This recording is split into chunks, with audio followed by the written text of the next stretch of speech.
Hello friend, स्वागत है आपका अपने चैनल आस्क क्लास में। आज की इस वीडियो में मैट्रिक बोर्ड परीक्षा 2021 के लिए हिंदी का एक मॉडल पेपर सोल्व करेंगे।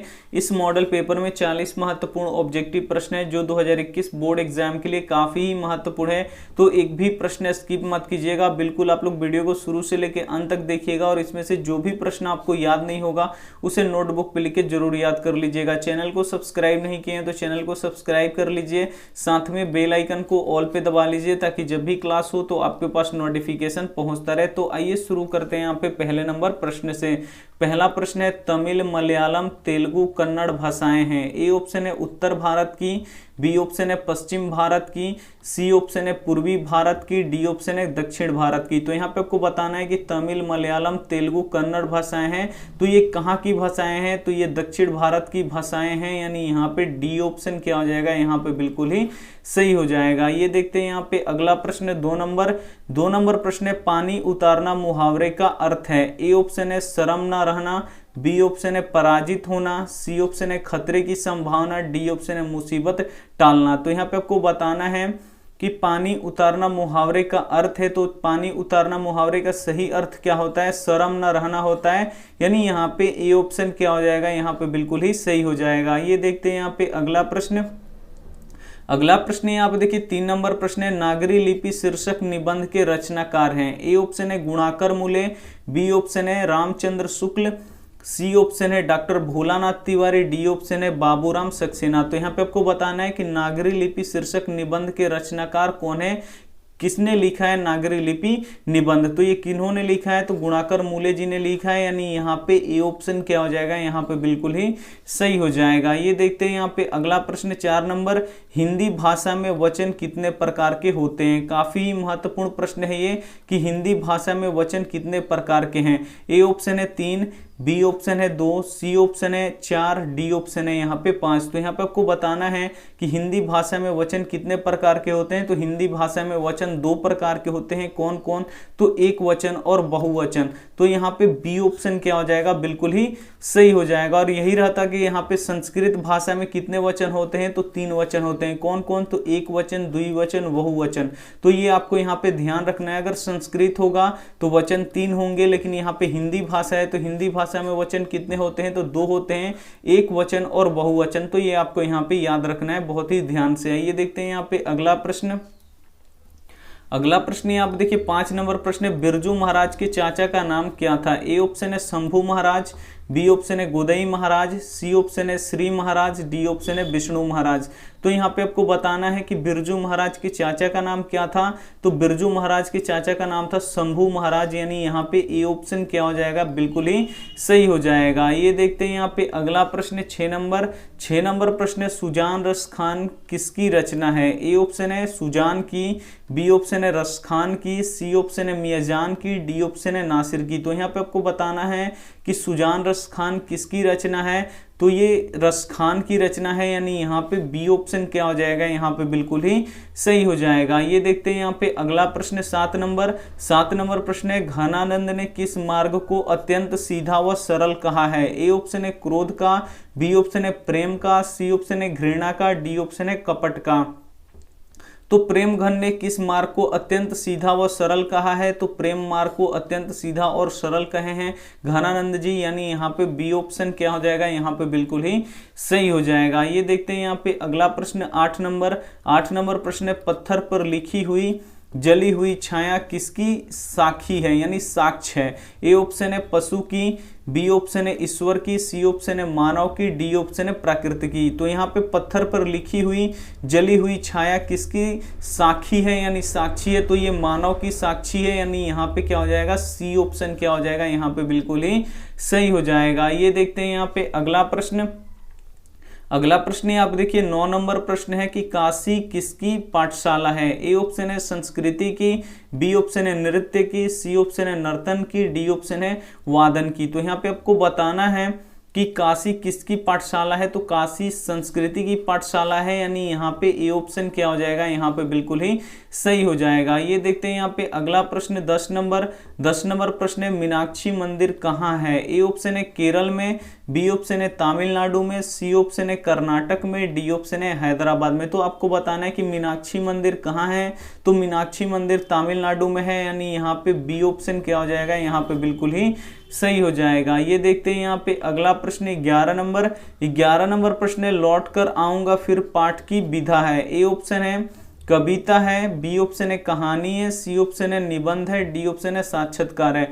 तो यहाँ पे आपको बताना है कि लौट कर आऊंगा फिर पाठ की विधा है, तो ये क्या है, एक कविता है, यानी यहाँ पे ए ऑप्शन क्या हो जाएगा, यहाँ पे बिल्कुल ही सही हो जाएगा। ये देखते हैं यहाँ पे अगला प्रश्न 12 नंबर भी काफी ही महत्वपूर्ण है। विशेषण के भेद होते हैं, यहाँ पे आपको बताना है कि विशेषण के कितने भेद होते हैं। ए ऑप्शन है 1, बी ऑप्शन है 2, सी ऑप्शन है 3, डी ऑप्शन है 4। तो विशेषण के कितने भेद होते हैं, तो विशेषण के 4 भेद होते हैं, यानी यहाँ पे डी ऑप्शन क्या हो जाएगा, यहाँ पे बिल्कुल ही सही हो जाएगा। ये देखते हैं यहाँ पे अगला प्रश्न यहाँ पे देखिए 13 नंबर प्रश्न है कि गिरधर लाल किसकी फैक्ट्री में किरानी था। ए ऑप्शन है मुखर्जी साहब की फैक्ट्री में, बी ऑप्शन है सिंह साहब की फैक्ट्री में, सी ऑप्शन है पत्रकार महोदय की फैक्ट्री में, डी ऑप्शन है सेन साहब की फैक्ट्री में। तो गिरधर लाल किसकी फैक्ट्री में किरानी था, तो सेन साहब की फैक्ट्री में किरानी था, यानी यहाँ पे क्या हो जाएगा, डी ऑप्शन क्या हो जाएगा, यहाँ पे बिल्कुल ही सही हो जाएगा। ये देखते हैं यहाँ पे अगला प्रश्न 14 नंबर प्रश्न है सेन साहब किसके व्यंग से ऐंठ कर रह गए। ए ऑप्शन है पत्रकार महोदय के व्यंग से, बी ऑप्शन है मुखर्जी साहब के व्यंग से, सी ऑप्शन है सिंह साहब के व्यंग से, डी ऑप्शन है गिरधर लाल के व्यंग से। तो आपको यहाँ पे बताना है कि सेन साहब किसके व्यंग से ऐंठ कर रह गए, तो पत्रकार महोदय के व्यंग से ऐंठ कर रह गए, यानी यहाँ पे ए ऑप्शन क्या हो जाएगा, बिल्कुल ही सही हो जाएगा। ये देखते हैं यहाँ पे अगला प्रश्न यहाँ पे देखिए 15 नंबर प्रश्न काफी महत्वपूर्ण है। बुद्धिज्म एवं कम्युनिज्म के लेखक हैं। ए ऑप्शन है रविंद्रनाथ टैगोर, बी ऑप्शन है राम इकबाल सिंह राकेश, सी ऑप्शन है बाबा साहेब भीमराव अंबेडकर, डी ऑप्शन है दिनकर।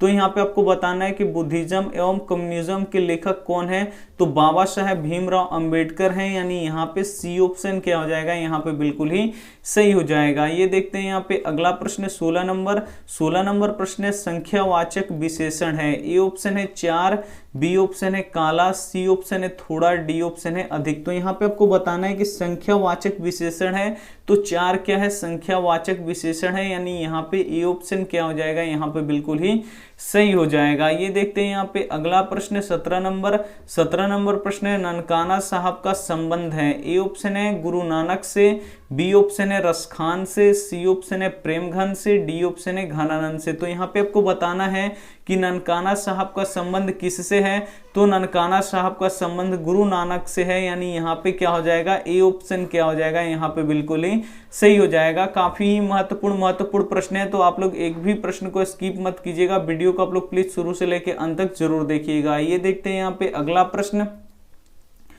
प्रश्न यहाँ पे 18 नंबर है रसखान किस विषय में सिद्ध थे। ए ऑप्शन है सवैया छंद में, बी ऑप्शन है कविता में, सी ऑप्शन है मुक्तिक में, डी ऑप्शन है यहाँ पे रीति मुक्त काव्य धारा में। तो यहाँ पे आपको बताना है कि रसखान किस विषय में सिद्ध थे, तो ये सवैया छंद में सिद्ध थे, यानी यहाँ पे ए ऑप्शन क्या हो जाएगा, यहाँ पे बिल्कुल ही सही हो जाएगा। ये देखते हैं यहाँ पे अगला प्रश्न यहाँ पे देखिए 19 नंबर प्रश्न है ईश्वर पेटलीकर किस भाषा के कथाकार हैं। ए ऑप्शन है मलयालम, बी ऑप्शन है मराठी, सी ऑप्शन है गुजराती, डी ऑप्शन है भोजपुरी। तो यहाँ पे आपको बताना है 19 नंबर प्रश्न में कि ईश्वर पेटलीकर किस भाषा के कथाकार हैं, तो ये गुजराती भाषा के कथाकार हैं, यानी यहाँ पे सी ऑप्शन क्या हो जाएगा, यहाँ पे बिल्कुल ही सही हो जाएगा। ये देखते हैं यहाँ पे अगला प्रश्न 20 नंबर प्रश्न है अमरकांत का जन्म डैश ईस्वी में हुआ। ए ऑप्शन है 1920 ईस्वी में, बी ऑप्शन है 1925 ईस्वी में, सी ऑप्शन है 1930 ईस्वी में, डी ऑप्शन है यहाँ पे 1935 ईस्वी में।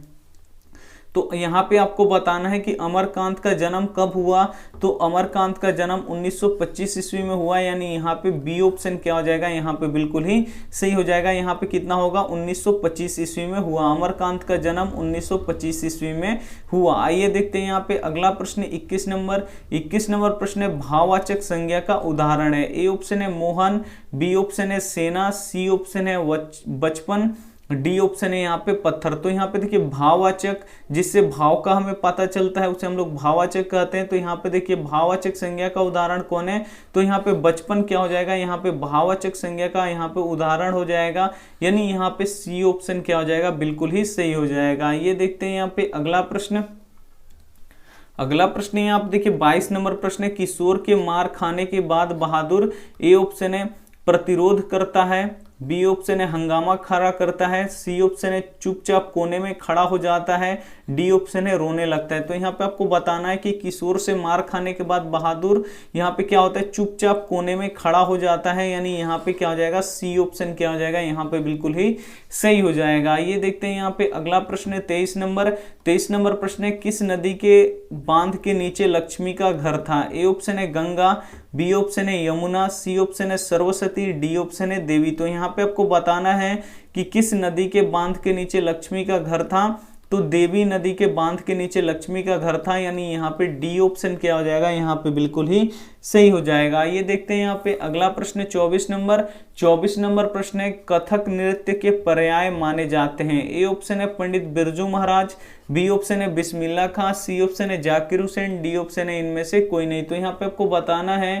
कि कथक नृत्य के पर्याय माने जाते हैं, कौन माने जाते हैं, तो पंडित बिरजू महाराज माने जाते हैं, यानी यहाँ पे ए ऑप्शन क्या हो जाएगा, यहाँ पे बिल्कुल ही सही हो जाएगा। ये देखते हैं यहाँ पे अगला प्रश्न है आप देखिए 25 नंबर प्रश्न है, भाववाचक संज्ञा का उदाहरण नहीं है, इसमें से कौन भाववाचक संज्ञा का उदाहरण नहीं है, ए ऑप्शन है भलाई, बी ऑप्शन है दूध, सी ऑप्शन है सुंदरता, डी ऑप्शन है अच्छा। तो यहाँ पे आपको बताना है कि भाववाचक संज्ञा का उदाहरण नहीं है, तो दूध यहाँ पे भाववाचक संज्ञा का उदाहरण नहीं है, ये क्या है, एक द्रव्यवाचक है, यानी यहाँ पे बी ऑप्शन क्या हो जाएगा, यहाँ पे बिल्कुल ही सही हो जाएगा। ये देखते हैं यहाँ पे अगला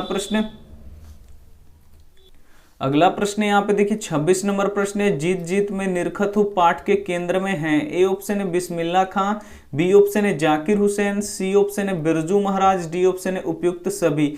तो यहाँ पे आपको बताना है कि जीत जीत में निरखत हूँ पाठ के केंद्र में कौन है, तो बिरजू महाराज है, यानी यहाँ पे क्या हो जाएगा, सी ऑप्शन क्या हो जाएगा, यहाँ पे बिल्कुल ही सही हो जाएगा। ये देखते हैं यहाँ पे अगला प्रश्न 27 नंबर प्रश्न है, अज्ञेय ने सूत्रपात किया, ए ऑप्शन है यहाँ पे छायावाद का, बी ऑप्शन है प्रगतिवाद का, सी ऑप्शन है प्रयोगवाद का, डी ऑप्शन है यहाँ पे प्रगतवाद का। तो यहाँ पे आपको बताना है कि अज्ञेय ने सूत्रपात किया, तो किसका किया, यहाँ पे आपको यहाँ पे बताना है, तो प्रयोगवाद का किया इन्होंने, यानी यहाँ पे सी ऑप्शन क्या आ जाएगा, यहाँ पे बिल्कुल ही सही हो जाएगा। ये देखते हैं यहाँ पे 28 नंबर प्रश्न की स्वर संधि का उदाहरण है, ए ऑप्शन है राम अवतार, बी ऑप्शन है परमानंद, सी ऑप्शन है कविंद्र, डी ऑप्शन है उपयुक्त सभी। तो यहाँ पे आपको बताना है कि स्वर संधि का उदाहरण है, तो यहाँ पे देखिए राम अवतार भी है, परमानंद भी है, यहाँ पे कविंद्र भी है, यानी यहाँ पे उपयुक्त सभी क्या हो जाएगा, यहाँ पे बिल्कुल ही सही हो जाएगा। ये सभी क्या है, स्वर संधि के उदाहरण है। आइए देखते हैं यहाँ पे अगला प्रश्न 29 नंबर प्रश्न है कि मदन है, ए ऑप्शन है सोफर का बेटा, बी ऑप्शन है सेन साहब का बेटा, सी ऑप्शन है किरानी का बेटा, डी ऑप्शन है सेन साहब के मित्र का बेटा। तो यहाँ पे आपको बताना है कि मदन है, यहाँ पे मदन क्या है, तो यहाँ पे किरानी का बेटा है, यानी यहाँ पे क्या हो जाएगा, सी ऑप्शन क्या हो जाएगा, यहाँ पे बिल्कुल ही सही हो जाएगा। जो मदन था उसके पिताजी क्या थे, किरानी थे, किसके यहाँ किरानी थे, तो सेन साहब के फैक्ट्री में वो किरानी थे, यानी यहाँ पे सी ऑप्शन क्या हो जाएगा, बिल्कुल ही सही हो जाएगा। ये देखते हैं यहाँ पे अगला प्रश्न है यहाँ पे देखिए 30 नंबर प्रश्न है, प्रेम घन ने किस समाज की रचना की, ए ऑप्शन है धनी समाज की, बी ऑप्शन है कलावंत समाज की, सी ऑप्शन है रसिक समाज की, डी ऑप्शन है भक्त समाज की। तो यहाँ पे आपको बताना है कि रसखान ने किस समाज की रचना की, तो रसिक समाज की रचना की, यानी यहाँ पे सी ऑप्शन क्या हो जाएगा, यहाँ पे बिल्कुल ही सही हो जाएगा। ये देखते हैं यहाँ पे अगला प्रश्न 31 नंबर प्रश्न है, प्रेम घन का जन्म हुआ था, ए ऑप्शन है मिर्जापुर में, बी ऑप्शन है लखनऊ में, सी ऑप्शन है इलाहाबाद में, डी ऑप्शन है बनारस में। तो यहाँ पे आपको बताना है कि प्रेम घन का जन्म हुआ था तो कहाँ पे हुआ था, तो ये मिर्जापुर में हुआ था, यानी यहाँ पे ए ऑप्शन क्या हो जाएगा, यहाँ पे बिल्कुल ही सही हो जाएगा। ये देखते हैं यहाँ पे अगला प्रश्न 32 नंबर प्रश्न है, भारत माता के संबंध में क्या सही है, ए ऑप्शन है शैलवासिनी, बी ऑप्शन है नगरवासिनी, सी ऑप्शन है ग्रामवासिनी, डी ऑप्शन यहाँ पे विंध्यवासिनी। तो यहाँ पे आपको बताना है कि भारत माता के संबंध में क्या सही है। तो भारत माता ग्रामवासिनी है, यानी यहाँ पे सी ऑप्शन क्या हो जाएगा, यहाँ पे बिल्कुल ही सही हो जाएगा। ये देखते हैं यहाँ पे अगला प्रश्न 33 नंबर।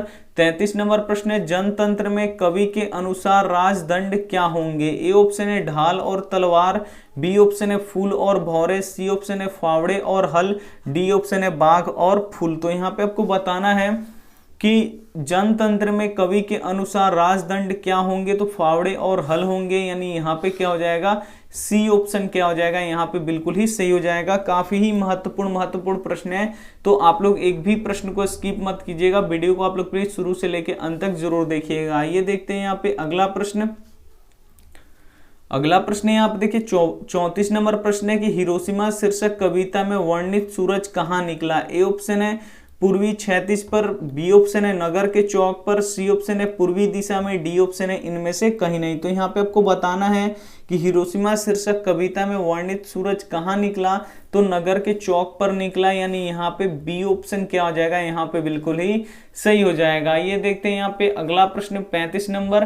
35 नंबर प्रश्न है एक वृक्ष की हत्या किस काव्य संग्रह से संकलित है। ए ऑप्शन है इन्हीं दिनों से, बी ऑप्शन है हम तुम, सी ऑप्शन है आमने सामने, डी ऑप्शन है यहाँ पे चक्रव्यूह। काफी ही महत्वपूर्ण प्रश्न है ये कि एक वृक्ष की हत्या किस काव्य संग्रह से संकलित है। तो ये इन्हीं दिनों से संकलित है, यानी यहाँ पे ए ऑप्शन क्या हो जाएगा, यहाँ पे बिल्कुल ही सही हो जाएगा। ये देखते हैं यहाँ पे अगला प्रश्न।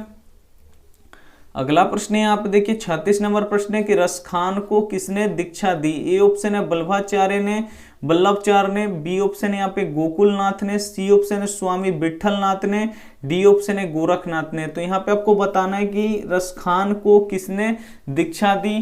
तो रसखान को किसने दीक्षा दी, स्वामी विट्ठलनाथ ने दिया, यानी यहाँ पे सी ऑप्शन क्या हो जाएगा, यहाँ पे बिल्कुल ही सही हो जाएगा। ये देखते हैं यहाँ पे अगला प्रश्न 37 नंबर। 37 नंबर प्रश्न है रसखान किस काल के कवि हैं। ए ऑप्शन है आदि काल के, बी ऑप्शन है रीति काल के, सी ऑप्शन है आधुनिक काल के, डी ऑप्शन है यहाँ पे भक्ति काल के। तो यहाँ पे आपको बताना है कि रसखान किस काल के कवि हैं। तो रसखान भक्ति काल के कवि हैं, यानी यहाँ पे डी ऑप्शन क्या हो जाएगा, यहाँ पे बिल्कुल ही सही हो जाएगा। ये देखते हैं यहाँ पे अगला प्रश्न। अगला प्रश्न है आप देखिए 38 नंबर प्रश्न है कवि प्रेमघन के अनुसार भारत में आज कौन सी वस्तु दिखाई नहीं पड़ती। ए ऑप्शन है भारतीयता, बी ऑप्शन है कदाचारिता, सी ऑप्शन है पत्रकारिता, डी ऑप्शन है यहाँ पे अंग्रेजी भाषा। तो यहाँ पे आपको बताना है कि कवि प्रेमघन के अनुसार भारत में आज कौन सी वस्तु दिखाई नहीं पड़ती। तो यहाँ पे भारतीयता दिखाई नहीं पड़ती, यानी यहाँ पे ए ऑप्शन क्या हो जाएगा, यहाँ पे बिल्कुल ही सही हो जाएगा। ये देखते हैं यहाँ पे अगला प्रश्न 39 नंबर। 39 नंबर प्रश्न है कौन चाहते थे कि सभी देशों की संस्कृति की हवा उनके घर के पास बहती रहे। ए ऑप्शन है राजेंद्र प्रसाद, बी ऑप्शन है नेहरू, सी ऑप्शन है महात्मा गांधी, डी ऑप्शन है सरदार पटेल। तो यहाँ पे आपको बताना है कि कौन चाहते थे कि सभी देशों की संस्कृति की हवा उनके घर के पास बहती रहे। तो ये महात्मा गांधी जी चाहते थे, यानी यहाँ पे सी ऑप्शन क्या हो जाएगा, यहाँ पे बिल्कुल ही सही हो जाएगा। ये देखते हैं यहाँ पे अगला प्रश्न 40 नंबर। 40 नंबर प्रश्न है स्वदेशी शीर्षक पाठ्य पुस्तक में संकलित कविता किस छंद में है। ए ऑप्शन है यहाँ पे चौपाई, बी ऑप्शन है दोहा, सी ऑप्शन है यहाँ पे सोरठा, डी ऑप्शन है यहाँ पे छपाई। तो यहाँ पे आपको बताना है कि स्वदेशी शीर्षक पाठ्य पुस्तक में संकलित कविता किस छंद में है। तो ये दोहा में है, यानी यहाँ पे बी ऑप्शन क्या हो जाएगा, यहाँ पे बिल्कुल ही सही हो जाएगा। ये थे हमारे 40 महत्वपूर्ण ऑब्जेक्टिव प्रश्न। अगर इसमें से आपका छूट गया हो तो आप लोग वीडियो को पूरा फिर से शुरू करके आप लोग देख लीजिएगा। पूरा जितना छूटा है आपका उतना यहाँ पे आप लोग जितना छूटा है उतना आप लोग देख लीजिएगा। और यहाँ पे इसमें से जो भी प्रश्न अगर आपको याद नहीं होगा उसे आप लोग नोटबुक पे लिख के जरूर याद कर लीजिएगा। ये देखते हैं यहाँ पे होमवर्क प्रश्न। होमवर्क प्रश्न यहाँ पे देखिए बिरजू महाराज और उनके पिता किस राज दरबार में नाचते थे। ए ऑप्शन है रामपुर के, बी ऑप्शन है सीतापुर के, सी ऑप्शन है लखनऊ के, डी ऑप्शन है बनारस के। तो इसमें से जो भी आपका ऑप्शन इसमें से सही लगे वो आप हमें कमेंट करके जरूर बताइएगा। आपके कमेंट का यहाँ पे इंतजार रहेगा और उस कमेंट का जवाब हम जरूर देते हैं। वीडियो को लाइक नहीं किए तो वीडियो को लाइक कर दीजिएगा, अपने दोस्तों के पास इस वीडियो को जरूर शेयर कीजिएगा। चैनल को सब्सक्राइब नहीं किए तो चैनल को सब्सक्राइब कर लीजिएगा। थैंक यू फॉर वॉचिंग, मिलते हैं अगले वीडियो में, तब तक अपना ध्यान रखिए, मन लगा के पढ़ाई कीजिए। Take care and bye.